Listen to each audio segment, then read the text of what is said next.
Hello, my name is David Garvin. I am the principal researcher in quantum computing in the Quantum Computing Office at NEC. Today, I'm going to talk about using quantum annealing to perform last-mile resupply for a defense application. I'll begin by introducing NEC and its quantum computing journey to date. I will then discuss the Army Quantum Technology Challenge 2021. This will include a live demo of the technology. I will conclude by presenting the way forward for defense organizations and the potential benefits to them. This work was done in collaboration with the D-Wave team. NEC has over 100,000 staff worldwide. It has 10 global R&D labs and invests 5% of its global revenues into R&D activities. NEC Australia is a highly experienced enterprise managed services company with expertise in working across federal, state, and defense customer environments. NEC has been involved in developing quantum technology for over 20 years. NEC demonstrated the first solid-state qubit in 1999. It demonstrated the first 2-qubit gate operation in 2003. Since then, NEC has continued to innovate and is developing superconducting parametric oscillator qubits for use in both gate-based and annealing quantum devices. NEC also developed a quantum-inspired classical annealer based on its vector processing technology. NEC and D-Wave have been collaborating since 2019. The aim of the collaboration is to accelerate development of quantum annealing software and applications. In April 2021, we participated in the Army Quantum Technology Challenge. I'm going to present some of the results from that today.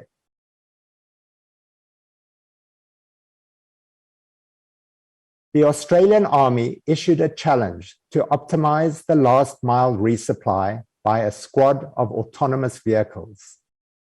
This meant determining the optimal route for vehicles to supply a set of Army forces from a central depot. The number of destination forces, number of vehicles, and the amount of supplies could all be varied. There are many possible approaches to solving the capacitated vehicle routing problem, as this is known. You can seek optimal solutions to the NP-hard problem of destination clustering or of vehicle routing, or both. Given the nature of the last mile resupply task, we decided to focus on optimizing the clustering using a quantum hybrid algorithm. The solution chosen was a 4-stage process. Firstly, pre-processing to convert a real-world map into a fully connected graph is performed. Clustering is then done to cluster the destinations based on location and total supply. Routing of vehicles within the clustering is calculated next. Further improvements can then be obtained via iteration. The clustering was performed using a quadratic multi-knapsack problem formulation. This was then optimized using the quantum annealer. The route optimization could then be calculated efficiently using classical techniques. Let's now take a look at a demo. Today, I'm going to be talking about last mile logistics. This is otherwise known as the last mile routing problem. This is one of the most difficult problems in emerging battlefield scenarios. The number of different types of resources, say drones or trucks, the number of different types of supplies that would need to be deployed, say food or water or ammunition, each of these adds to the complexity of this problem. I also want to mention now that this is being run on the D-Wave's LEAP production system. Everything I'm showing to you today is being run in the cloud on D-Wave's online integrated developer environment. This is all available now. This demo is actually being run live on the system. So let's go ahead and talk more about the problem. Say that I have a central depot here in red, and I have a set of forces that need to be supplied. For example, here is a force that needs 100 units of water, 100 units of food, and 100 other supplies. And here is another force that needs 200 units of water, 200 units of food, and 200 other supplies. I have 2 drones that are going to be doing the deliveries. So let's click over here to run the hybrid algorithm and see what happens. When we do this, what we will see is that each of the 2 drones will hopefully create a route that looks reasonable and passes the smell test. So that looks reasonable. We can see the routes for the 2 drones, and we can see there are straight line flights in between the destinations. Drones, however, are in some way the easy case scenario. So let's make this a bit more complicated. Instead of drones, let's use trucks. You'll notice on the map that this is a real map of a real location. It's Rockhampton, a city in Queensland in the northeast of Australia.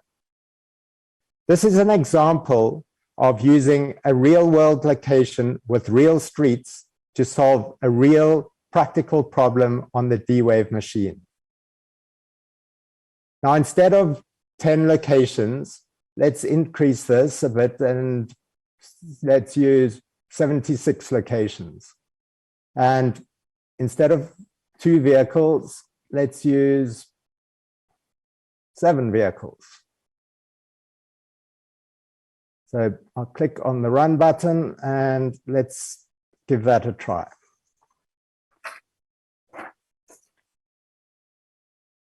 When I click the button, this submits a job to the LEAP hybrid solver. The hybrid solver combines the best of both quantum and classical computing resources to leverage the power of the quantum computer with the scale of the classical computation.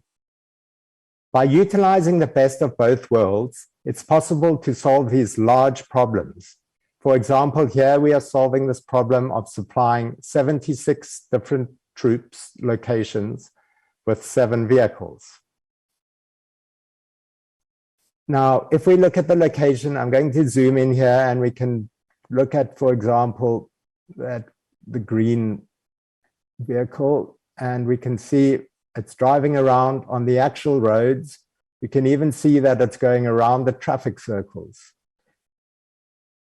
For a battlefield scenario, that may not be important to go around the traffic circles, but there are other situations when it could be. For example, in the case of emergency scenarios, like after a tsunami or an earthquake or a tornado or hurricane, then ability to have defense help in the rescue attempts and obey the traffic regulations could be important. If I now scroll down, we can see the actual distances that the vehicles traveled. So for example, here, vehicle 1 has gone 2.8 kilometers, vehicle 2 has gone 2.7 kilometers, and the total distance traveled was 2.35 or 23.5 kilometers.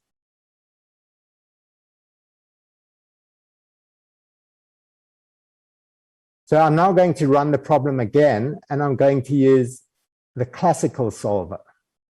And this will be as a comparison. For the classical solver, we chose to use k-means clustering as the benchmark. It is one of several state-of-the-art algorithms that solves these sort of problems. It's therefore a good benchmark to compare against the hybrid solution. Again, here, if you look, we can see it has solved the problem pretty well, and it looks reasonable and smart, passes the sniff test. But if we scroll down, we can see that the total distance traveled is 30.7 kilometers. It's good to see that in the live demo, it is showing that the quantum solution actually is working out better than the classical one. I hope that this demonstration has shown that we can solve real problems using the D-Wave quantum computer and its hybrid solutions now. We can get real results on real scale today. Thank you for looking at the demo. I hope that you enjoyed it. This slide summarizes some of the results we obtained. The bar chart compares the classical solutions in blue and the quantum hybrid solutions in orange.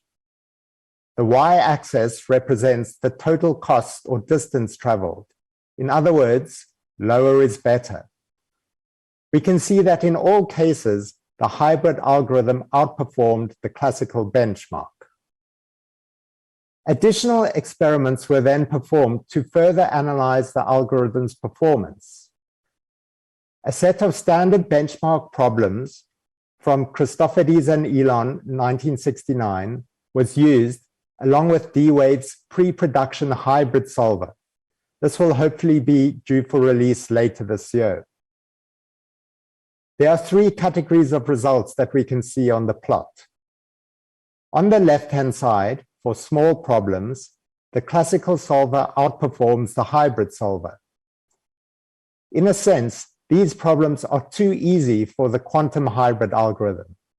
Classical calculations can find better solutions in the fixed amount of time. For larger problems in the middle of the graph, the quantum hybrid solver outperforms and finds better solutions. Finally, on the right-hand side, for the biggest problems, only the hybrid solver could produce a result.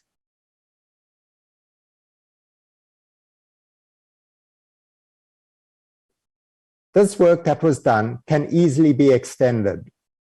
The cost function itself can be modified to include additional details. For example, more complex modeling of the risks along the route, or additional constraints on the vehicles, supplies, etc. can all be applied. A more complex scenario of multi-level distribution from the battle group to a battalion to the combat teams could also be incorporated. Additional use cases can be considered. For example, tactical threats, vehicle maintenance requirements, and so on. There are many optimization problems within defense where quantum annealing-derived solutions could provide potential benefits. They span the land, sea, air, and space domains. Within logistics, we have been discussing the distribution of materials. Predictive maintenance can be used to optimize maintenance and scheduling within fleets. This reduces OpEx and enhances availability and capability of assets. Even small improvements, when scaled across the size of defense operations, could provide significant cost savings. Optimizing the logistical response to emergency situations, for example, earthquakes or floods, can also help to save lives. In command and control situations, machine learning techniques could be used to assist human analysis. Simplifying the huge amounts of information that are gathered to enable decision makers to rapidly understand and interpret information can provide combat advantages. In the cyber arena, detecting anomalies like intrusions onto defense networks is becoming extremely important. We can use quantum annealing to assist with this. Similarly, efficient usage of the electromagnetic spectrum is critical in a battle space. The spectrum for communications, radar, remote control signals, and electronic countermeasures all need to be managed optimally. We welcome any further discussions from defense organizations to help advance the investigation of these opportunities. The Army Quantum Technology Challenge was a great opportunity to demonstrate how quantum annealing is a technology that can be used right now to support defense and provide benefit to them. What needs to be done next? Well, we encourage defense organizations to develop their knowledge further around the potential of quantum computing. It takes time to move along the learning curve, so it is better to start early. The majority of skills developed are transferable to future quantum technologies.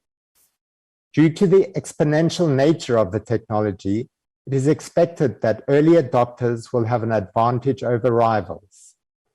NEC quantum experts are able to work with defense subject matter experts to identify and develop applications, thereby providing potential benefits to the defense organizations. We welcome further discussion from defense organizations to advance the investigation of these opportunities further. Thank you very much for listening.